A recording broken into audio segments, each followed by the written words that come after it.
So another question is the Dr. Brzezinski, who was a cancer doctor in, I think it was Texas, and I think Houston, Texas. right, and then he was trying to use his treatment and wasn't able to because of pushback from the pharmaceutical company. So I don't know if he was from Eastern Europe somewhere, I can't remember. And so he had to go there he had to basically flee the country to be able to continue to help people with cancer. And so have you tried any of those treatments, or do you know about this doctor, Yes. or have you thought about things like that? I have personal experience there. In fact, when I got diagnosed with cancer, it was interesting. I had just sold my company. And 3 weeks later, and I had bought a property outside of London over the river, and we had bought dirt bikes for myself and my sons on the farm property, and there was hills because it goes down to the river. And what had happened was I was on the dirt bike and I put my front tire into a gopher hole and went butt over tea kettle, and I landed on the only rock I think on the property and cracked 3 ribs. And as fate would have it, there was a family going right by the river right in front of me in their canoe when it happened. So they just pulled the canoe over, got out and helped me up. I was in extreme pain.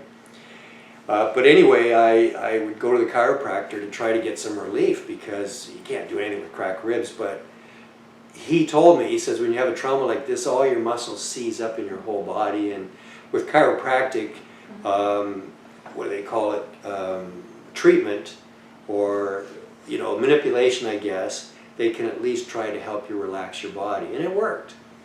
And then he said to me, he says, you could get muscle spasms anywhere in your body. And I says, oh, I had felt this heart area down here, right? I've got one of those. And I felt down here, right? And I showed the doctor. And he said, that's not a muscle spasm. And I said, what is it? He says, I don't know, but I think you should go to the doctor and get it checked out. I called my doctor and they couldn't see me for a week, and I thought, well, I think I should get in sooner than that. So I was going by a walking clinic and I stopped in to see the doctor there, and he checked it out. I said, is this like a muscle spasm or something? He says, no. He says, it could be an impacted bowel. He said, you should go to the hospital to emergency, and if it's an impacted bowel, it won't be pleasant. They'll give you a barium enema and, get it over with and you'll be done. You'll be out in the afternoon. So he as I was leaving the door there, he came out and he says, can I call you an ambulance? And I'm thinking, an ambulance? What's with this guy, right? And I said, no, I'm fine. I feel fine. I'm going. He says, well, promise me you'll go right to emergency. I says, yes, I'm going right to emergency. When I got to emergency, he must have described what I looked like. I walked in and the nurse got out of her chair and said, are you Rob Freeman? And I thought, our city is like almost 400,000 people with 3 big hospitals. And she's singled me out in front of all these people, right? I said, yes. And she said, well, your doctor called and just wanted to make sure you got here safely. And I thought, what's going on with all this, right? So I went in and she took me in front of everybody, right in. Like there was, a whole full emergency room of people. So I go in and I literally spent the whole afternoon there, and they did every test. They did, CAT scans, x-rays, blood tests, questionnaire, physical exam, everything. And, then the and I waited there for a couple hours, and then the doctor came in. That's when he put his arm on my shoulder. And I thought, no doctor has ever done that, right? So he said, you've got non-Hodgkin's lymphoma. And I said, is that cancer? And he said, yes. And instantly, my life changed. Like, I thought, oh my God, that's where I thought I've got, my wife who's got these health issues and they're not sure if she'll live. Now me with this. That's where I made, within 1 second of him saying that word, I immediately resolved that I would spend every last nickel that I had, and it was $76 million, from selling my company to get rid of this cancer so that, my boys could continue to have a father. So, that was a shock. I was kind of in no man's land for several days. I remember driving my boys to school the next day, and I was in such a daze, like it just completely changes your world. One word, right? Mm-hmm. You have cancer. And I remember I literally almost passed a school bus. On our street, the school bus was stopped with the lights flashing, and kids were walking, and I almost drove right past. And I remember at the last second, like she honked her horn, and she just glared at me, and I smacked on the brakes. Like, that's the kind of world you're in. It just, you know, it's a huge shock. But anyway, I did go to a cancer doctor, and they diagnosed it formally, and it was that doctor that sent me out of the country, basically, because my stepmom had an article on a new treatment that was in clinical trials called Rituxan, right? Yeah. And she had the newspaper article cut out, and she gave it to him. And she said, you know, would this treatment be helpful for Rob? And he was a total jackass. I would use stronger words if we weren't on camera. But he took the article and he threw it down the bed. And he says, we're not going there. He said, this is an unapproved medicine, experimental. Come back to me when it's approved and we'll talk about it. Now, I immediately said to my dad and stepmom, I don't want to go back and see this guy, right? Totally closed-minded and arrogant and a total disgrace to the medical system. And so she had also read about Dr. Brzezinski. And I looked at the stuff and I said, let's go down to Houston, Texas and take that treatment. And I had to put all my medical records together for my own doctor, and he refused to give me my medical records. So I threatened to call the police on him. I said, those are my records. You have to give them to me, right? And he says, well, you know, we're pretty busy, and I've only got the one girl, and blah, blah, blah. And he said, if you can come back next week. I said, I'm leaving tomorrow. I said, I need them today. And he kept arguing with me, and I said, well, I'll call the police then and tell my story to the police. And he says, let me call you back. 5 minutes later, his assistant called back, his medical person, his lady there, and she said, if you can stop by just before 5, I'll have it all photocopied for you. Thank you very much. So I picked them up and I go through the records, and there were other people's records sprinkled through. So I had to go back again. I took them out and I said, look, these are other people's records in mine. You know, you can have those back. Anyway, I did go down and see Dr. Brzezinski, and I did go on the treatment. The treatment involved them putting like a catheter into your arteries. I still got the scar up here. And my dad and stepmom were with me down there in Texas, and the doctor I had to go to for the little surgery, he had a sheet of paper that I was to read, and it talked about the procedure that we were going to have to put in this catheter. And normally in agreements, you know, legal agreements, there's fine print on the bottom. This was the opposite. It was large print. All the discussion at the top was in smaller print, and then in the very bottom it was large, like 5 times the font size, and it said, patient understands and acknowledges there is a 15% risk of contracting a potentially fatal condition or fatal bacterial infection with this treatment. And I looked at it and I asked the doctor, you know, what's this all about? And he says, I'm sorry, but that's the same with all, you know, they put a catheter into your artery, a stent. He says, I'm sorry, that's just the way it is, and we're being upfront and telling you. And I looked at my dad and I said, this is very high. And he says, well, if you don't take the treatment, you may not be around to argue about it. And so I signed it. So he did the procedure, he put the stent in, you know, and tied it all off and closed it and all that. And I took my treatments. And the one time, and I was there for, I don't know, a month or so, and I went to go home, my brother had come, and we had a private jet at that time when I had my company for all the execs to go around. And so the private jet was there to pick me up, to take me home, and I woke up on the Saturday morning with a fever of 104.5 Fahrenheit. And I had picked up that infection.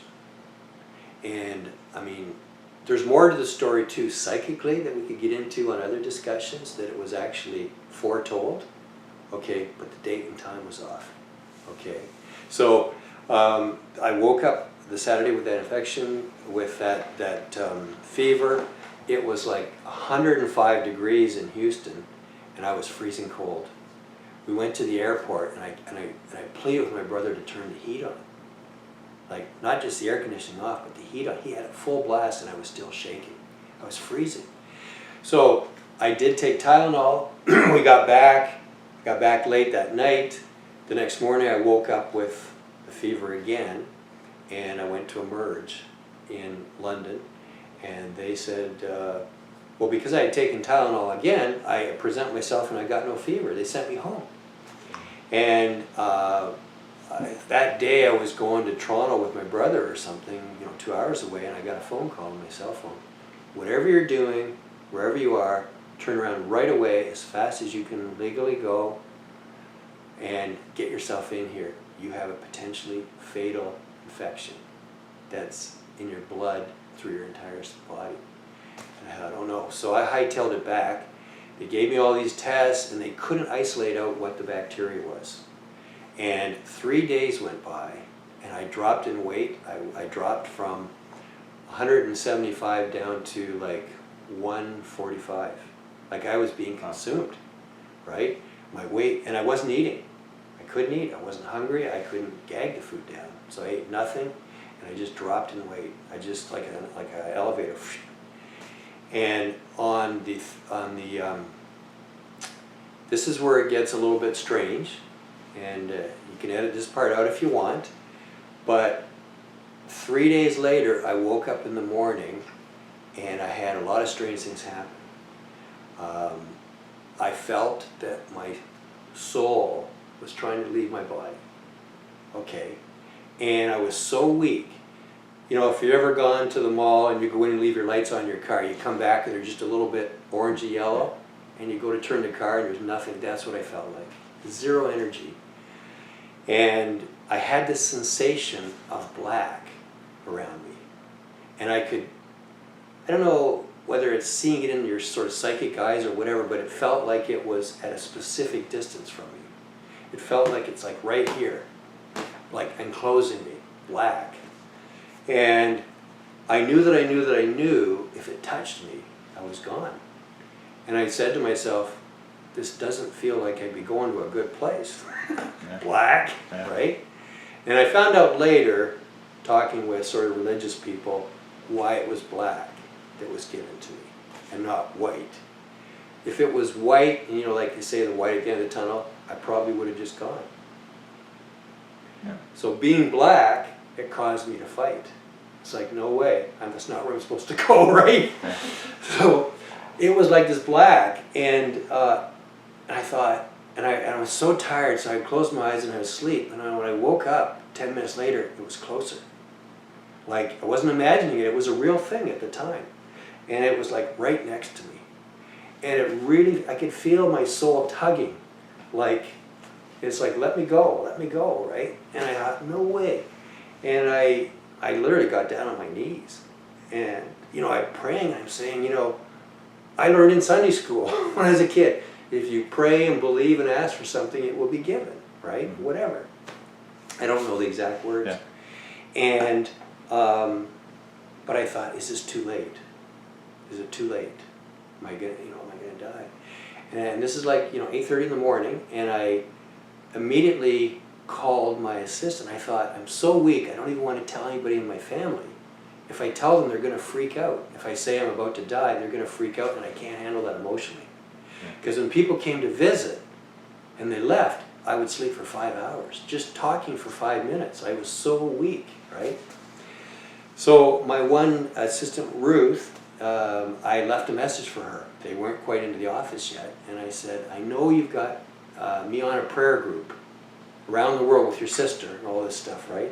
Can you step up the prayers, right? I was kind of laughing a little bit, but I was quite serious. Anyway, she and Ruth and another lady, Kathy, came 15 minutes later to my hospital room. They didn't call, they just showed up. And they said, Rob, don't say anything. And they came and they put their arms around me. And honest to God, it was like taking cables on that dead battery and connecting and revving up the car and just charging. I could feel the energy come into my body. It was like the power of love. It was like I was almost close to zero. It was as close to zero as you can get without saying zero, right? And it felt like over the next minute when they did that, I could feel it going, like it was like topping up a glass of water, right? And I could feel it coming into my body from these two ladies. And then they let go and they said, we're gonna leave now. And they left. These are my, one assistant and another lady that worked at the office, and they left. And I couldn't believe it. I just stood there in shock. The energy that I felt in my body and the hunger that came over. Bear in mind, I hadn't been given any antibiotics yet. It was 3 days. They had given me nothing. I was almost dead from the infection going through my whole body. They didn't know which antibiotic to give. It hadn't cultured yet. Or maybe they cultured and it spoiled and they had to do it again. So I asked around the room. There were 3 other guys in the room, and I looked immediately to their plates from breakfast to see what was left over. Oh. And one had left a box of cereal unopened, another had some, I don't know, it was a muffin in a package. So I said, guys, are you eating your breakfast? You don't want anything? And so they gave me all the stuff, I ate it. And the nurse brought around the thing to fill out for lunch. And I wrote on there, I said, I'm desperately trying to gain weight. Can you bring me 2 lunches? And I checked off all the choices you could possibly check off. And at lunchtime, they brought me 2 trays and made a joke of it, and I ate everything up. And all the other guys also checked everything off. So they grabbed extra stuff for me, and I ate it all. And I felt like I was cured, right? And I had energy, and I was on the phone talking to people and everything. It was just incredible. And then that night, about 1 in the morning, they came in, turned the lights on, and they had a drip. And they hooked me up, and they says, we finally found the antibiotic that will work for you. And so I had to stay on that for a month. They were worried that the bug had already set up shop in my heart, and that big time issues, right? So they gave it to me for a month, and then after that I had to have they put me out and they put a scope down my esophagus and look at my heart from your esophagus somehow. I'm not sure how they do that. And to give me the all clear. And it was a few weeks later after that, my good friend Rick Bain, he called me up and he says, Rob, I've got a doctor friend who's an oncologist who I've told the story of what happened to you there at the hospital. He doesn't believe it. He says, literally every person who walks into his office in the morning presenting with a Staph aureus blood infection is dead that afternoon. So he doesn't believe that you survived that, right? And he wants to meet you. He wants to touch you. And I thought, ooh, this is kind of creepy, right? Like it's almost like I've got something, and he feels that if he touches me, he'll now have this magic, whatever it was. So I met him and I told him the story, and I said, this is true. This is absolutely true. So what was that happened? Was my body fighting back and it was coincidental with the ladies? Was the ladies giving me something that caused my body to fight back? What happened? I don't know. But anyway, that is my experience with the Brzezinski treatment.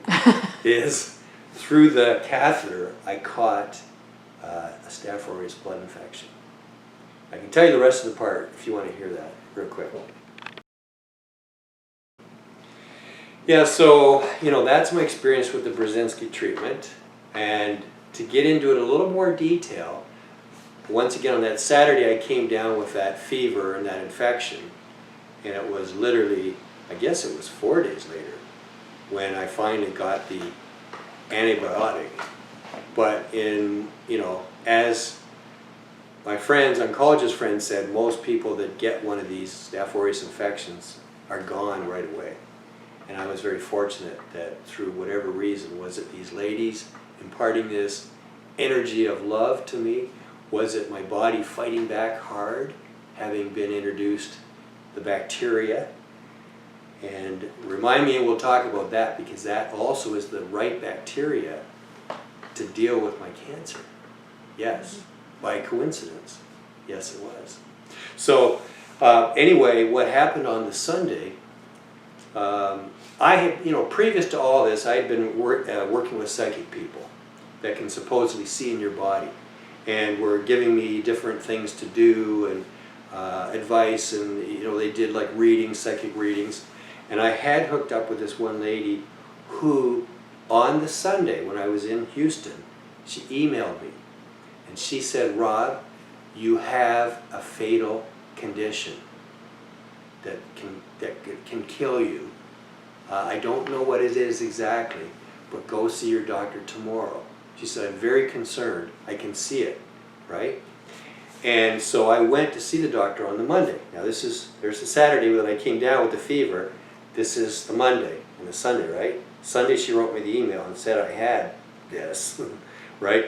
Monday I go into the doctor and I said, you know what, I've got a psychic friend. I was a little embarrassed. I said, I've got a psychic friend, and I said, I'll show you the email. I said, I don't know what to make of this, but I don't want to leave any stone unturned. I want to tell you, maybe we can run some tests. And he says, no problem. He said, to be quite confidential with you, candid, he says, we consult with the native Indians outside of town all the time. He says, and we receive information that completely surpasses medical stuff. He says, when I have a real tough case, I consult them. That's what he says. Brzezinski. Okay, yeah. So anyway, he says, we'll run some tests, we'll do some blood tests, and he says, quite often with this psychic information, he says the timeline can be off. He said it can be accurate information, we just don't know when. So he ran the tests, and I went back to see him on the Tuesday, and he says, Rob, good news, you're all clear. So I breathed a sigh of relief. What I didn't realize was this. On the Sunday, my wife had brought the boys from Canada, and it was so hot in Houston there, we were in the air conditioning, but I said, let's go outside and do something, right? And I wanted to throw the Frisbee around with the boys, just anything, right? So, but outside it was so hot, I think it was like 115 that day. And here I am with my tube and my pump outside throwing the Frisbee around. And we had fun, I just wanted to engage with the kids. And I remember just checking the clear patch where the tube went into my body. I undid my shirt and I looked, and it was completely full of water. And I thought, oh my God, this is not good. I remember thinking that and seeing that, and I thought, the amount of water there is, I thought, and it's next to the skin, and it's literally creating an entrance from the outside, because the bacteria can crawl along, and with that layer of water, could swim right under the bandage and right into my body. That's exactly what happened. So that's how I got the infection, right? But the psychic lady saw it on the Sunday. She saw that I had this potentially fatal infection on the Sunday. I go Monday to see the doctor. He says, no problem, we'll run the test. Don't worry, don't be embarrassed. This is okay. Tuesday we get the information, I'm all clear. That bacteria didn't really get going until Wednesday. And I didn't actually get the symptoms until the Saturday.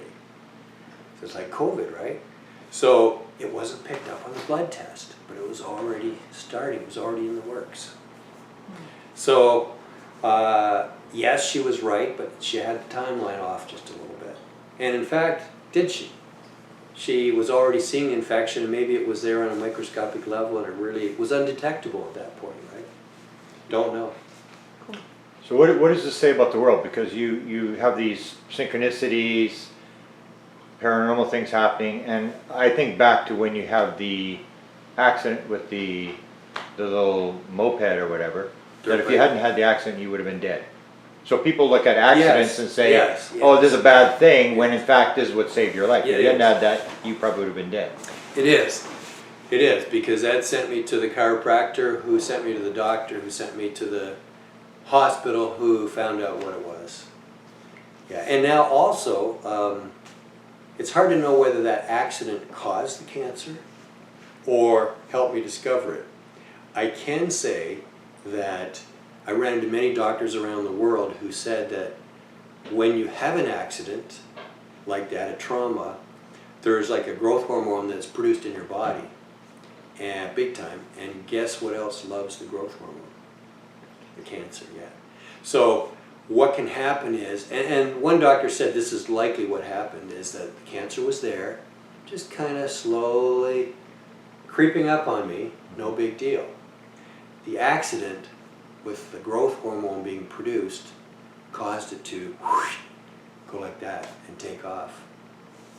Did you have any near-death experience other than the black feeling around you? Did you have any sort of...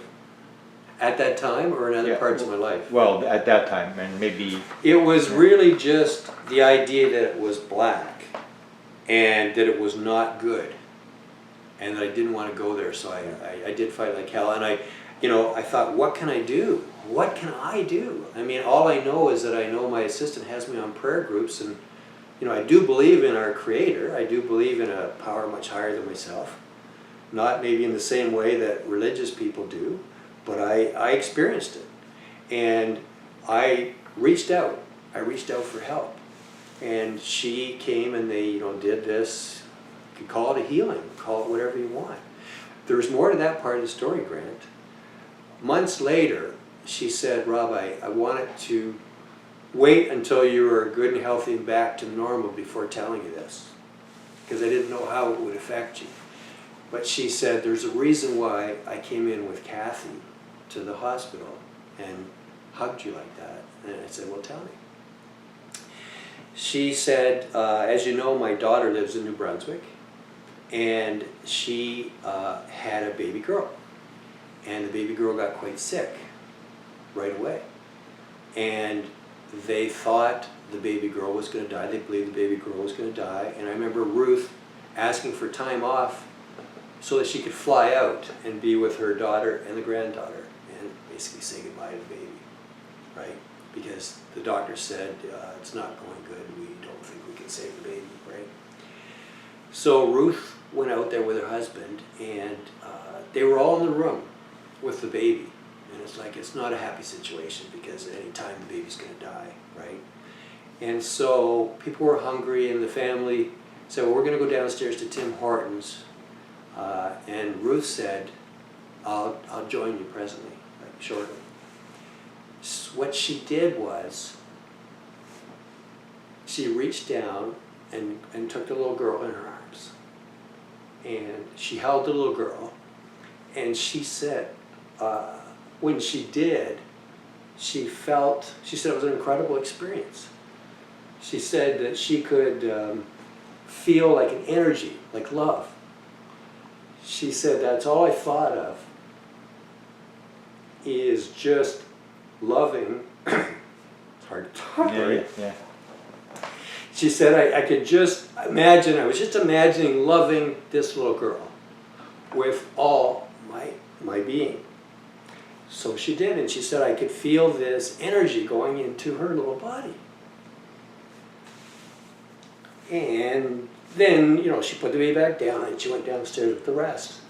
And the miracle thing is later on that night, the doctor said, well, she's responding now to the treatment, and maybe there's hope. And literally within 2 days, the baby just came right back to being normal. And it's, she's around there as a full-grown lady today. But it was Ruth, that picked up the baby and just gave the baby all the love that she could. So did they describe it from their vantage point? Why just a minute? Did they feel something on their side? I don't know. Maybe she did the same amount of time she did for the baby. Yeah. I don't know. But they knew that I was really, really exhausted, and that emotionally and physically I just couldn't take much of anything. And I remember even after they left, even though I was strong and ate up everything in sight, I did sleep that afternoon. But it was a good sleep. And as far as that darkness goes, it always bugged me. Like in the months and years after that, why did I get this black? Like almost like the devil, right? Yeah. And it bothered me. It's like, well, is that where I'm heading? And it really got under my skin. And I remember talking to religious people, might have even been a minister. And I says, I don't really understand why I had this black around me. And he says, well, it's quite simple, Rob. He said, in your condition, you were already resigned whatever God's will was for you to accept. That it's His will. And you told me you said that to Him when you said your prayers. And if if the white light or this tunnel had appeared, you would have gladly just walked right down it. Yeah. And you weren't meant to go. So it's like they had no choice but to give you this black force, which you fought hard against. You fought hard against, and you did the right thing. You reached out for help. You had your assistant come and do this loving, and it all worked out. So then after that, I was able to not worry about that, and I've never had that happen since. Beautiful.